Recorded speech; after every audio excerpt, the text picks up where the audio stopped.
அஸ்ஸலாமு அலைக்கும் வரஹ்மத்துல்லாஹி வபரகாத்துஹு. தொழுகையை பற்றி நபிகள் நாயகம் ஸல்லல்லாஹு அலைஹி வஸல்லம் அவர்கள் என்ன சொல்லியிருக்காங்கன்னா, முஸ்லிம்களுக்கும் மற்றவர்களுக்கும் இருக்கக்கூடிய வித்தியாசம் தொழுகை தான்.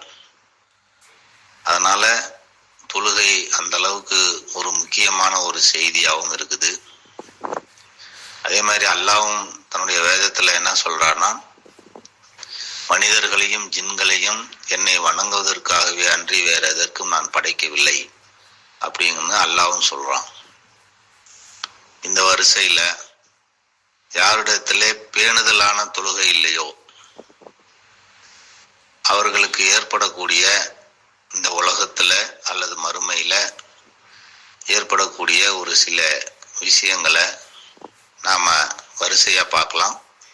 அதில் முதல் விஷயமா, எவனிடத்திலே தொழுகை இல்லையோ, அது ஆணாக இருந்தாலும் சரி பெண்ணாக இருந்தாலும் சரி, பேணுதலான தொடர்ச்சியான தொழுகை இல்லையோ அவர்களுக்கு அவர்கள் செய்யும் எந்த காரியத்திலே செய் அல்லாஹ்வுடைய பரக்கத் அபிவிருத்தி இருக்காது.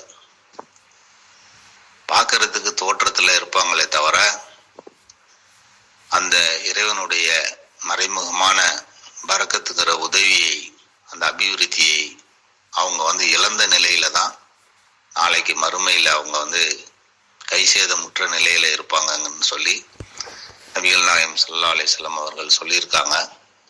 அதன் அடிப்படையில மரணிக்கும் வரை அல்லது நினைவாற்றல் சுய நினைவு இருக்கும் வரை நமக்கு தொழுகை கடமையா இருக்கு. அந்த வரிசையில நாம கடைசி வரைக்கும், மரணிக்கிற வரைக்கும் தொழுகையை நிறைவேற்றக்கூடிய, பேணுதலா தொழுகையை நிறைவேற்றக்கூடிய ஒரு முஃமினாக நாம வாழணும் அப்படிங்கிறது இந்த செய்திகள்ல இருந்து நமக்கு விளங்குது. இன்ஷா அல்லாஹ் அடுத்த செய்தி தொழுகையை விட்டவருடைய நிலை, அடுத்த செய்தி என்னங்கிறத இன்ஷா அல்லாஹ் நாளைக்கு பார்ப்போம். அஸ்ஸலாமு அலைக்கும் வரஹ்மத்துல்லாஹி வபரகாத்துஹு.